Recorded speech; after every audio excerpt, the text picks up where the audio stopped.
But I'm going to go ahead and get rolling. So we start out today with my slides.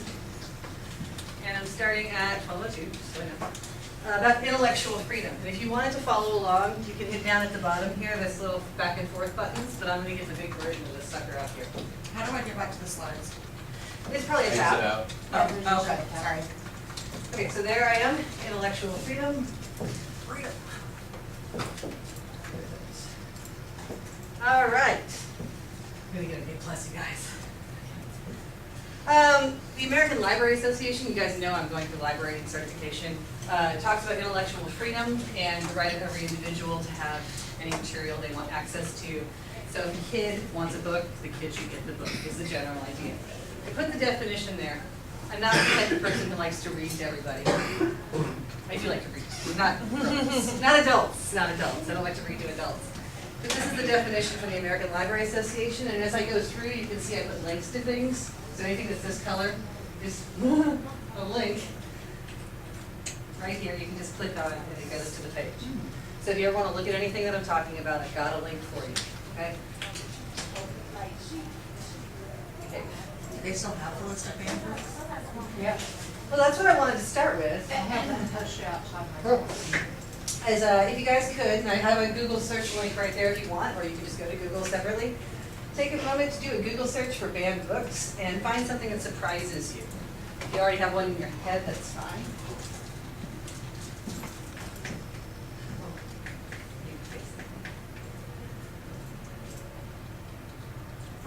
You can like type it in, banned books. You can actually just click this link if you wish. Okay, apparently my touch screen is not behaving with my links. You can just click this if you wish, and it'll actually take you to a Google search of banned books. In the American Library.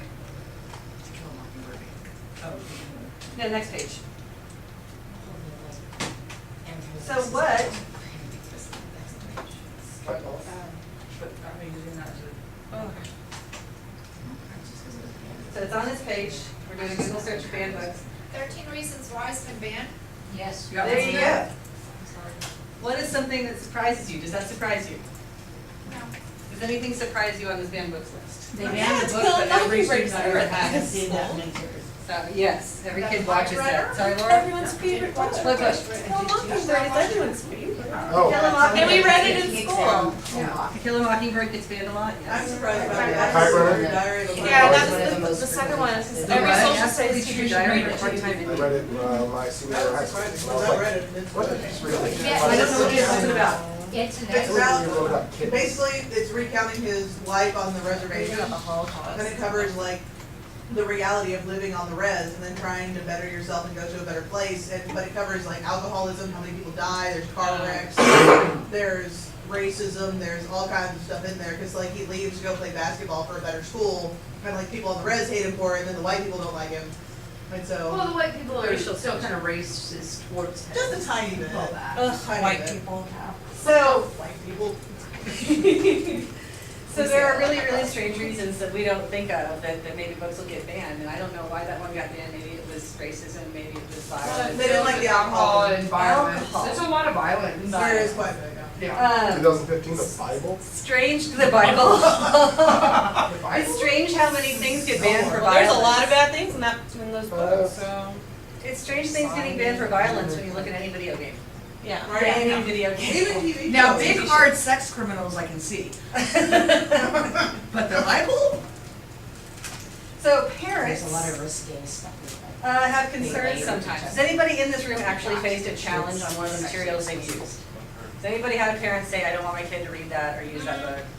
You know, Actually, this year I did first time. Ooh, He had I'm surprised. chosen to research his philosopher was Thomas Aquinas, and he chose it. He was told that he was a Catholic priest, and the research we provided for him, he still chose it. And he was Jehovah's Witness, and so when he was asked to like come to us as that person, Oh, they're like, we can't do this. I don't want my kid doing this. And I'm like, so it's religion for that family, yeah. yeah. Interesting.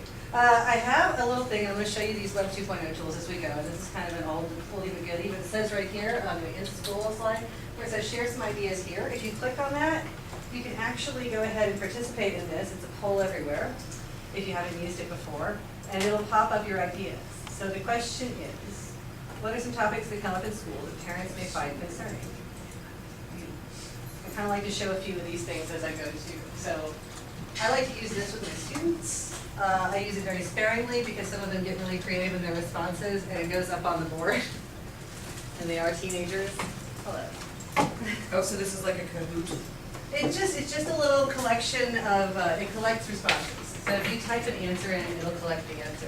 So what are topics that come up in school that parents may find troubling?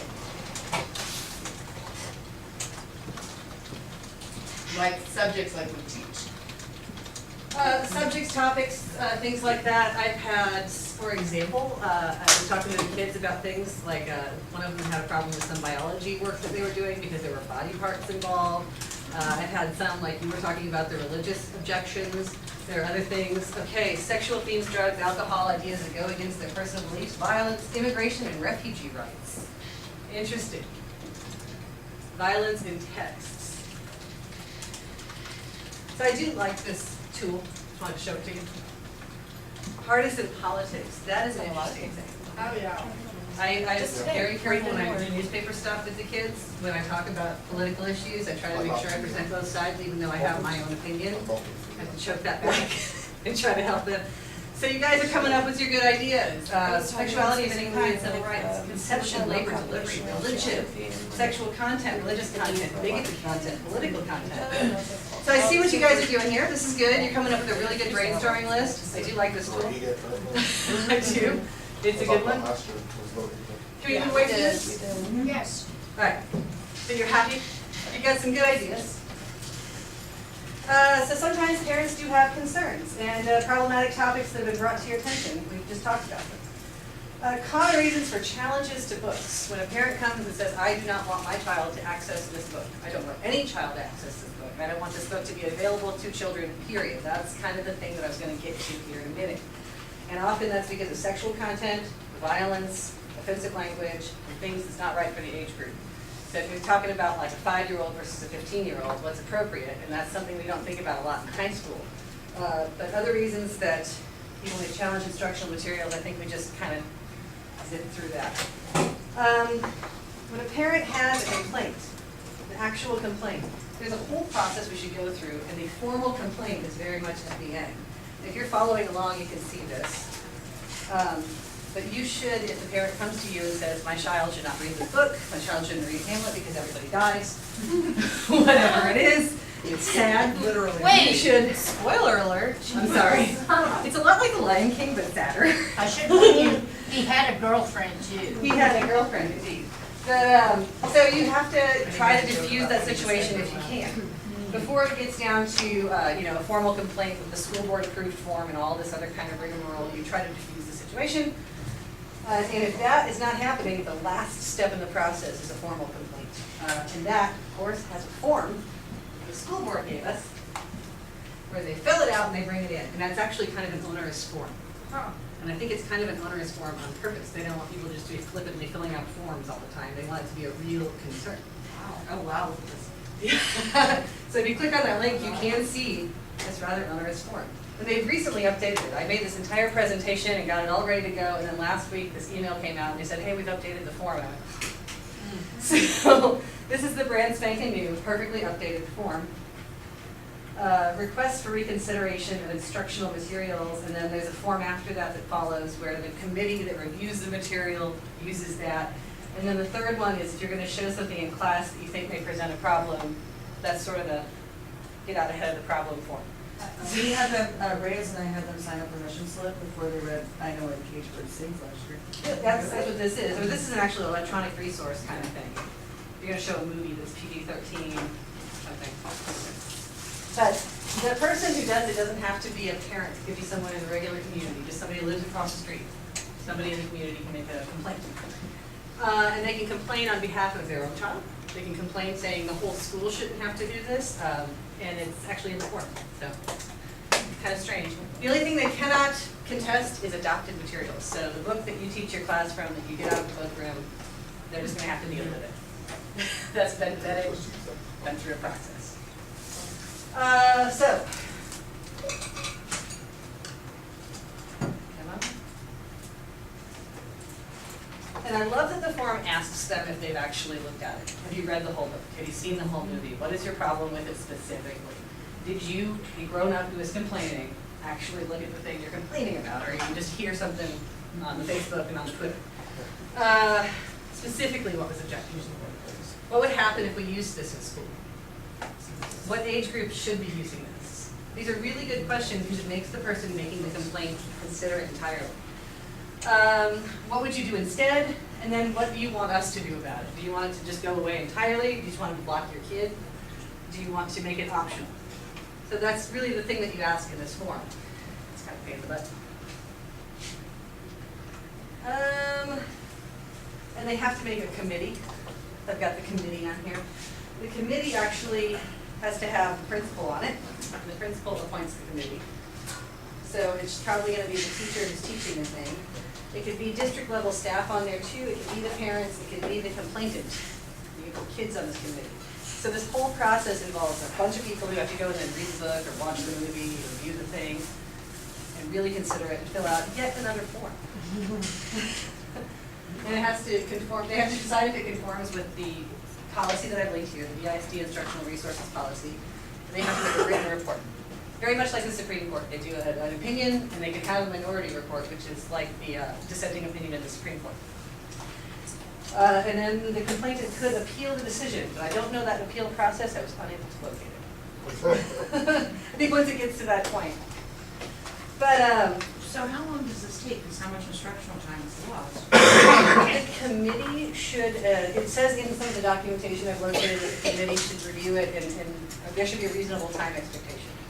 So if it's a novel and you can knock that out in like a week or something, they need to come back after a week. If it's a movie, then you might come back later that week and just watch it. So it's just a review process. Possible outcomes of this. The person who made the request can have their request denied. The resource can be restricted for the one child. It can be restricted for the whole school. And it can be something where there's an alternative author. So I got this question in the back of my brain. Let's say I've got a kid, and I don't want my kid to read Harry Potter, because I don't think that wizards are things that ought to be taught about. And then my kid's best friend has a copy of the book, what happens? Kids are gonna read the book. Kids can't read the book.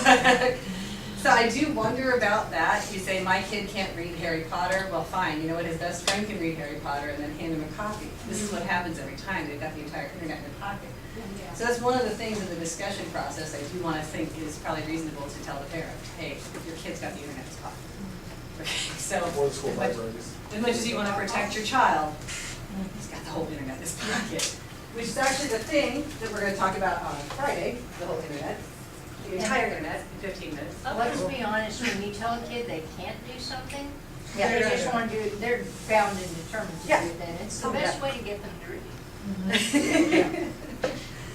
Yes, You indeed. can't read. Yeah, you cannot read that book, shame on you. I think I'm about to come to a point where I want to close for today, and then I'm going to hop in and do the thing about Children's Internet Protection Act tomorrow. This is the last thing I wanted to talk about though. A lot of times teachers view all of this stuff and get terrified. They're like, I don't want to have to fight this battle, I don't want to die on that mountain, I don't want to have to do that. So they do what they call self-censorship. You say, I'm not going to teach this, it's too controversial and I don't want to fight it. It's a great book, but I don't want to have to explain myself. And that is generally regarded as a poor plan. It's a really good resource, you want to use it and you want to defend it. So think about that in terms of selecting things. You do self-censorship, people will just say, I'm not going to teach, I don't know, I'm not going to teach Catcher in the Rye because he curses too much. Well, yeah, but maybe trying to literally wipe out the book is a lot like him trying to literally wipe out the F word. There's a little parallel there. So you self-censor to avoid future challenges. You self-censor because you're afraid of backlash. You self-censor because, well, I have a personal bias and I don't believe in this, so I can't teach it. You self-censor because you're putting things behind the desk and saying, well, you can only have this if you ask for it, right? You put a book behind the library desk, it's harder to ask for. And labeling things. I've got some articles that I put at the tail end of this that actually talk about that. But I think what I'm going to do is wrap this up for today. And we can finish our lunches. But tomorrow, I will get right into the Children's Internet Protection Act. so I thank you for today. Thank I'm doing you. 2 15-minute walks. So to begin, if you all wouldn't mind, please log into your computers. And the website is still Bit.ly right up here, or it's in the materials, there's a longer link, Or you can just open your tab history from yesterday. or you can do that. However you get to it, please get to it, because there's a thing where I'm gonna have you guys vote for some stuff. I'm gonna show you another Web 2.0 tool in the process of doing this. But, as I mentioned, I'm gonna go ahead and generate some certificates for this. I don't know if they're gonna mean anything, but if you're to put like a DTR application or something, and you wanna just chuck that in there like I did voluntary stuff, you might want to. So I've got a sign in right here, if you can go do that, you can go sign in. And I'll make certificates with thank you for attending. I'll give you 30 minutes for today, 30 minutes for yesterday, because I can't get any more creative than that. So, go ahead and sign in, and then right here is the slideshow I've been going through. I got about halfway through it yesterday, and I'm gonna review a little, and then we're gonna jump into the Children's Internet Protection Act and the Dallas ISD acceptable use policy, and things that are blocked and filtered, and things children are being protected from, and why. Not Snapchat. Well, no, we can't control their phones. God help us, but we can't control their phones. We can control what they do on district materials. These computers, I can control what they do on these computers theoretically. It's a little tough sometimes. But we started by talking about intellectual freedom. Come on, there we go. And banned books. We talked a little about banned books. We talked about some of the books that you guys specifically were surprised to see on a banned book list. And what concerns we have in school. Now, we brainstormed some things that would be topics that parents or community members may struggle with or have trouble with. And this is our brainstorming. I kept this. And if you guys want me later to show you how to use Poll Everywhere, I surely will. But you guys had some really good ideas. Mostly, we're thinking it was going to be sexual themes, violence, religion that differs from that of the person who's concerned about the resource. A lot of things that trouble people about things that you may want to teach. Talked about that. And there is the next one. So, common reasons for a challenge to a material. A lot of times, sexual content, graphic violence, offensive languages, things like that. And complaints. If someone complains, what do you do about that complaint? What is your move? You try to talk them down off the ledge a little bit before you go to a formal process. You try to explain to them why I'm using this, why it's important for this kid to read this book, see this movie, enjoy this resource, get that perspective that maybe they're not getting at the house. And then if the complaint actually becomes a formal challenge, there is a school board form. It is long, kind of onerous form. It actually asks you, did you read the book yourself? So if the adult who's complaining has never read the book, exactly what are they complaining about? You know? That's what the form asks. And what do you want to have happen? Do you want us to just block your kid from using it? Do you want to block all kids from using it? Do you want to give alternatives to kids or an option? And we form a committee. The principal appoints the committee. A bunch of people join the committee. They read the book, they watch the movie, they view the resource and what have you. They determine whether or not that resource fits the DISD instructional resources policy. Very exciting.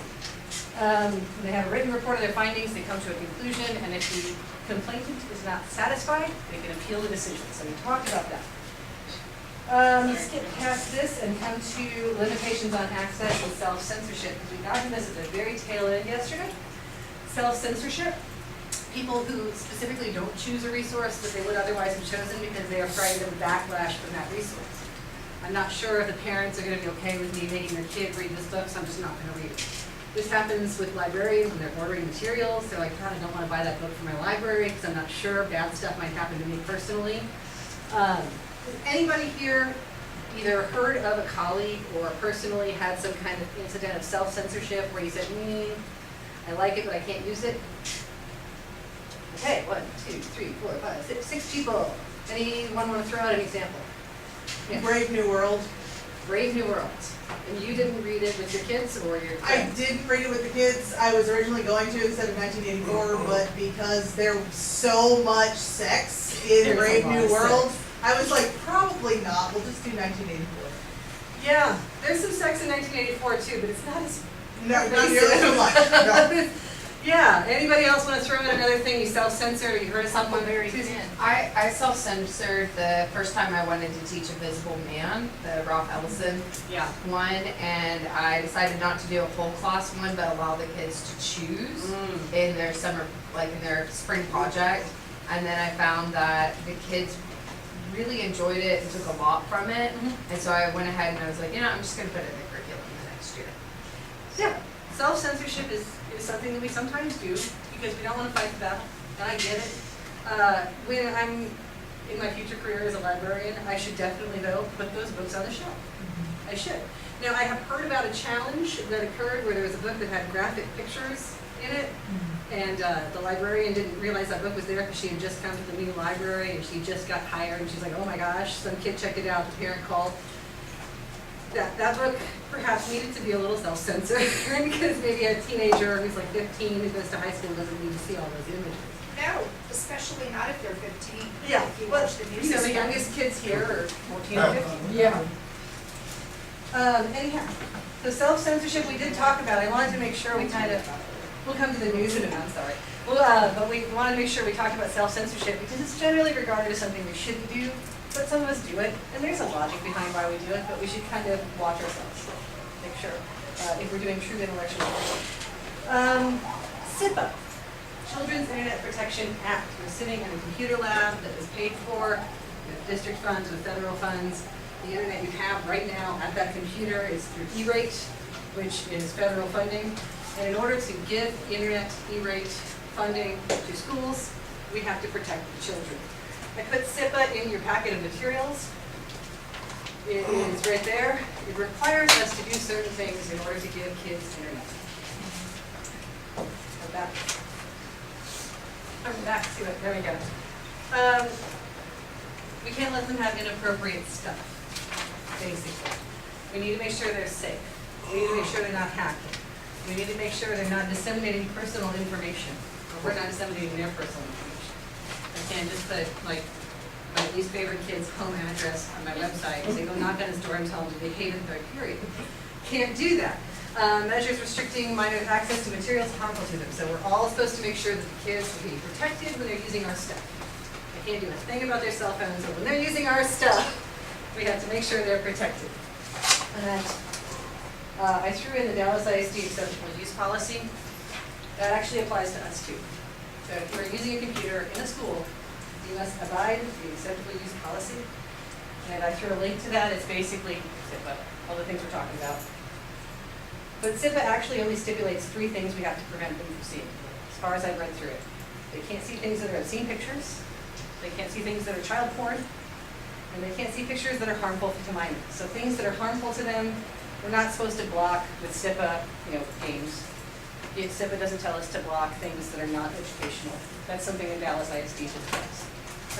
Okay. That's the one thing they don't understand, is that when there was a Snapchat video of people maybe doing things in the senior hallway, Oh, they don't realize that when they disseminate that to people, that is trafficking or child pornography. yes. If they're And they're young always people, shocked when I tell them that. if they're young people who are not fully dressed and they are sharing that image, then they are in fact breaking a big fat law.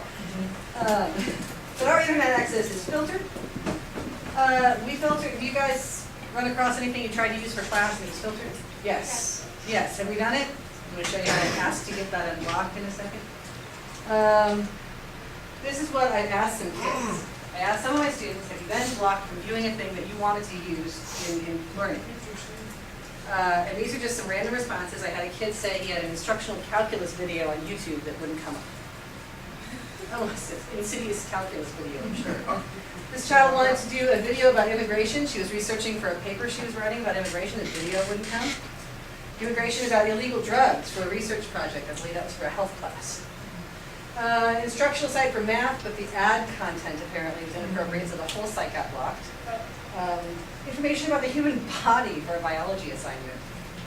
And then this is my favorite. One student said she was blocked from a search because she told me she misspelled the word peacock. Oh. I can see that. I can see that. Just like, no. But sometimes this happens. So I've got a poll I want you to do. Right here where it says, where do you stand on the top of this page, a little click here, and I want you guys to do this poll with me. Do you think we should filter our internet a whole lot, so it filters out anything that is not strictly educational? Do you think we should filter it some, like filtering out games and distractions? Do you think we should not filter it very much at all because we'll just apply for SIPA only? Like, just get rid of the naked people stuff and the violence. Let me find it.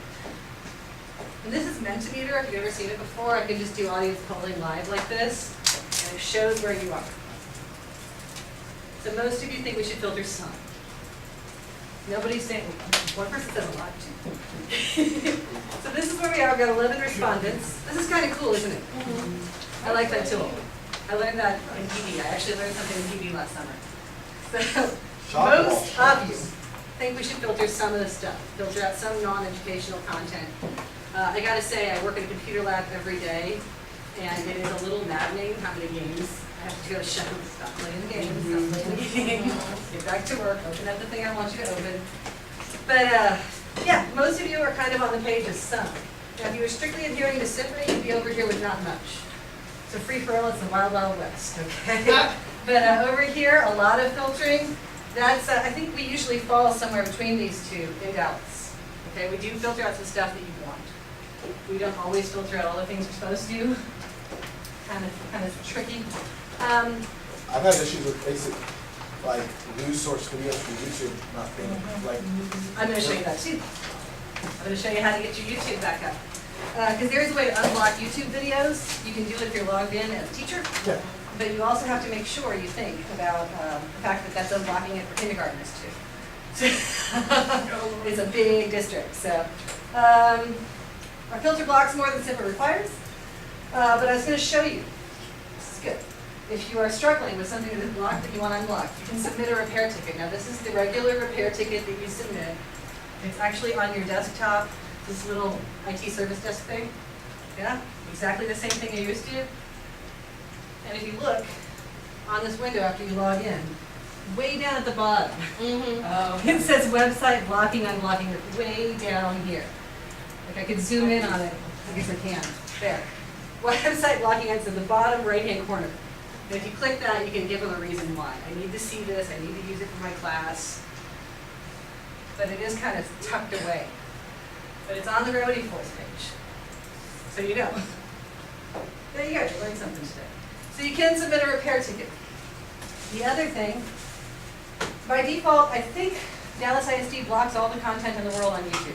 No. Not all of it? Oh, they changed it finally. They changed them. I am inaccurate, I apologize. It does have a flag that says, this video is not approved.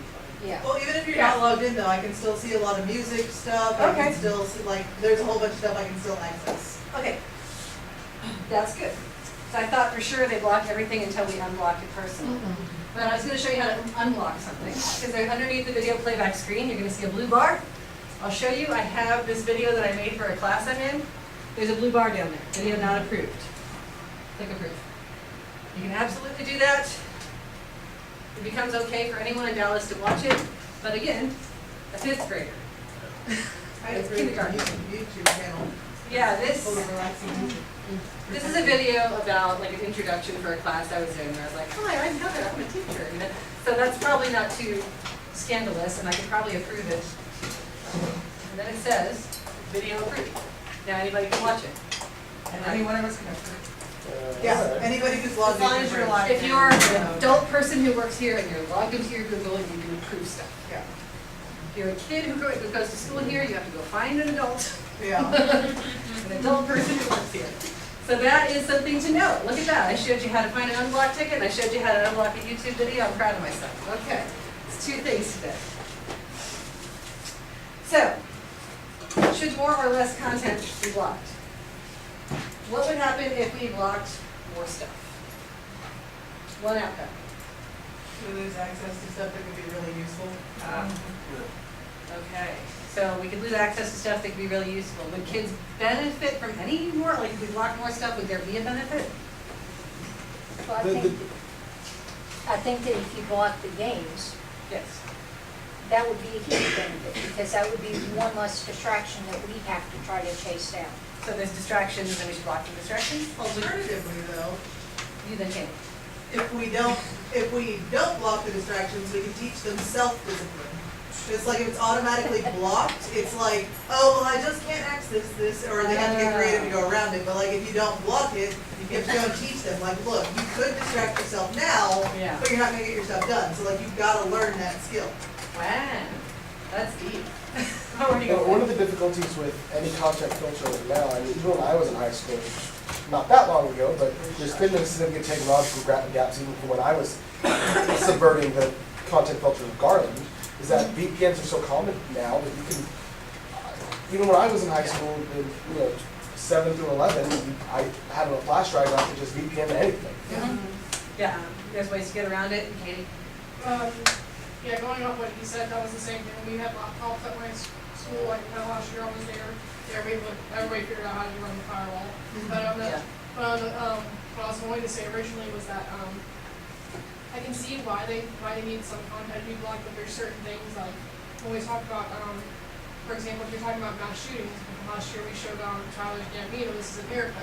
It shows it basically is representing graphic images, but it's something like it's like a serious conversation the kids wanted to have. So we talked about it in culture, and I feel like that if we tighten our restrictions, like stuff like that would be like and are easier to restrict as well. Yeah, okay. So if we had more restrictions, then we might take away some of the things they need. But if we had more restrictions, we might take away some of the distractions that they find. So it's kind of a balancing act, it's kind of a tough thing. But you guys do now have some resources that you didn't have before on how to unlock stuff or how to let stuff be visible. Let's skip right over here. Do we have any comments, questions, or answers you want us to locate before I shut my mouth and turn the air conditioning back on so I can tell everyone? Ma'am. Could you email us this so that way we have the links, or email us a link to it? I will email you a link to it along with, what I was gonna do is make, both a tangible and an electronic version of a certificate, and I'll send that, and I'll send you a link to stuff, and I'll send you the recipe for my peach bread. So I will send all of that out, this afternoon, or maybe over the weekend, I'm not entirely sure, I just wanna get this video cut together and graded. So we'll get that knocked out. I did, at the very tail end, because I just love to do it, I put the First Amendment here, my favorite, in case you needed a copy of it somewhere in your life. And I also put a link to 3 different articles about intellectual freedom. Teach them to swim is one that I read in one of my classes, and I think that's kind of what you were talking about. You talk about teaching the kids to have self-control, have self-discipline. Rethinking the restricted shelf, that's kind of the concept that if the library has a shelf behind the desk for things that are scandalous, then it makes it more embarrassing for the kid to ask for the book, or it makes it more like, you go do it. You know, the restricted shelf, and then labeling and rating system. Sometimes people think, well, why don't we say this book is for, sophomores and up, or something, and that's kind of like another form of self-censorship kind of thing. So I put some articles there. That's the whole thing. If you wanted to look at any of the resources, I had today, under this documents right here, home and documents, I've got all of them here too. They were in the materials. So there's all my documents. That's the acceptable use policy, and here are the articles I was referring to. So if you want any of that stuff, there it is. If you didn't get any of the materials, I can give you that. Is there anything else before I turn off my camera? Good job.